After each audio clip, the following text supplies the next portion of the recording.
Zack Polanski has been killing it on the media round recently. He's been on Piers Morgan, Question Time, and now Robert Peston. And I've got two really great clips where he calls Israel out and Peston cuts the show short because, God forbid, Israel be called out for their treatment of Greta Thunberg. Let's get straight into the video. British people wrong to want immigration numbers to come down? No, British public aren't wrong, but it's also true that they've been pumped stories, negative stories about migration for decades now. And in fact, the Prime Minister said we're squeamish about talking about immigration. It feels to me like we rarely talk about anything else. Now, That's squeamish. No, since at least the early 2000s, that's all I hear. And I never understand this talking point from conservatives. Oh, we need to talk about immigration. What else do they talk about apart from trans people? It's insane. Sound as though you're saying voters are wrong. well, no, I'm not. It's just No, if you listen to what he's saying, if media people like you, Peston, are pumping people full of propaganda to scapegoat migrants, as opposed to step back and look at, okay, who has the real power? Who has the wealth? Who has the influence in society? It's not migrants. It's not refugees. that 5% of migration is for small boats, but I think it covers about 95% of the coverage we hear about. And ultimately, I think we need politicians to tell the public the truth and to make sure we're winning people over with the fact that the problems in our country are multimillionaires. But would you bring down controlled legal migration? Would you massively restrict the numbers you're allowed to have visas? Well, I think it would be ludicrous to do that because we have 150,000 vacancies in the NHS for starters. Now, of course, we need to train British workers as well, but actually there are huge skills gaps, particularly in the green transition and the green economy, where actually we need to be training people up, both British workers and people who are coming over here looking for a home. See, media's meant to be neutral. Why would you frame it that way? Oh, just accept the terms of the debate from Nigel Farage. Why are we doing this? Immigration is a net positive to the economy. It's good for culture, and it makes up 1/5 of our workforce. It our economy is reliant on immigration. You may not like that, but it is a fact. So why you okay? Because you don't want to talk about wealth inequality. That's it. It really is that simple. I think diversity is one of the best things about this country. This country was built on migration, and of course, we should celebrate people who were born here, but also people who come here and make this their home too. And actually, I think that's part of being a patriot, is the care and compassionate approach towards others. I think that's part of being British. I think it depends who creates cultural coherence, and actually, that's not for one person to do. It's certainly not for politicians to do. That's for communities to do. We had 14 years of conservative austerity that's destroyed integration because we don't have community. Her face. Yes, it did. Of course it does. It takes funding. It takes also inequality and austerity does disintegrate public trust and cohesion in communities.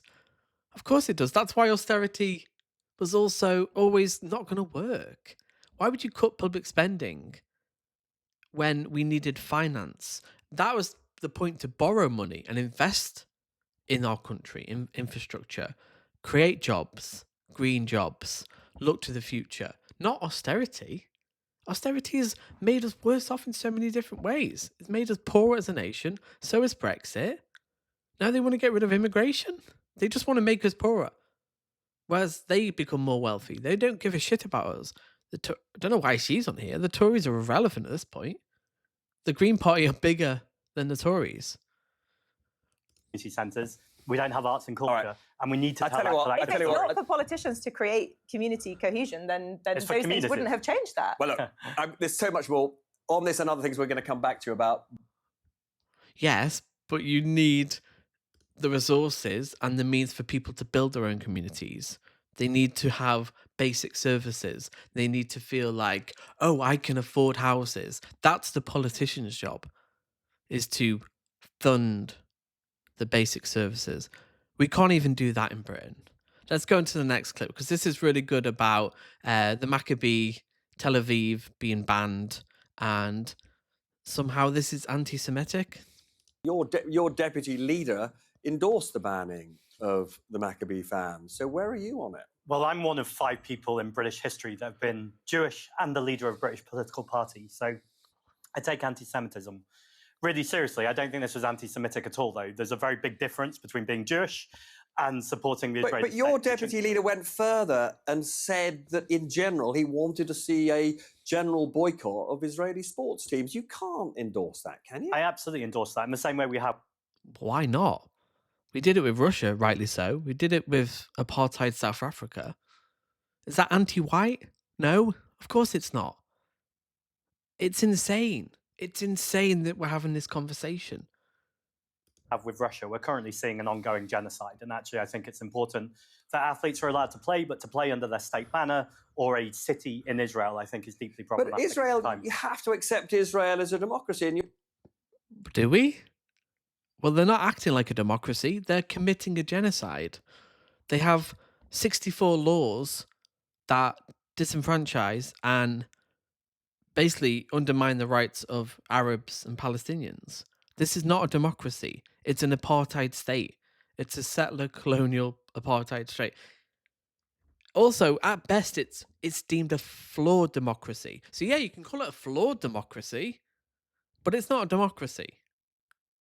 And also, this seems to be the justification for a genocide. Oh, it's Israel can do a genocide. Why? Because they're a democracy. We've heard that argument for the last 2 years. Just let them do a genocide because, they're a democracy. you're basically punishing essentially innocent citizens for, it's perfectly reasonable to criticize the Israeli government, but to punish citizens in that way is surely not appropriate. Well, first of all, protesters who were on the flotilla recently were subject to torture. They were kept in dark rooms all day. They were not treated how any democracy is. Annoyingly, I'm told, which is really frustrating because I wanted to bring Katie in, but I'm out of time. Oh, look at that. That is insane. She's like, Jack's like, for fuck's sake. Are you serious? We can't criticize the mistreatment, the abuse of, I'm sorry, someone in 100 years who will be considered a hero. Greta Thunberg. Right-wingers hate her because she actually stands up. She actually has values. She's fucking strong. She shows leadership. She did it on climate change. Now she's doing it on Gaza. But no, they're too weak. Oh, a young girl with Asperger's is somehow a threat because truth,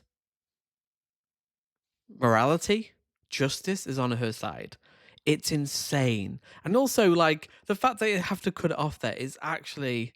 And that's it. So here's my... He's like, producers like in his ear, yeah, cut it. We do not criticize Israel on this show. Do not criticize Israel. That is anti-Semitic. Insane. What are the numbers? We don't know today. It's got to be 140,000 at least. If you haven't joined the Green Party already, join right now. What are you doing? Put whatever you're doing down. Join the Green Party. And I'll see you in the next video.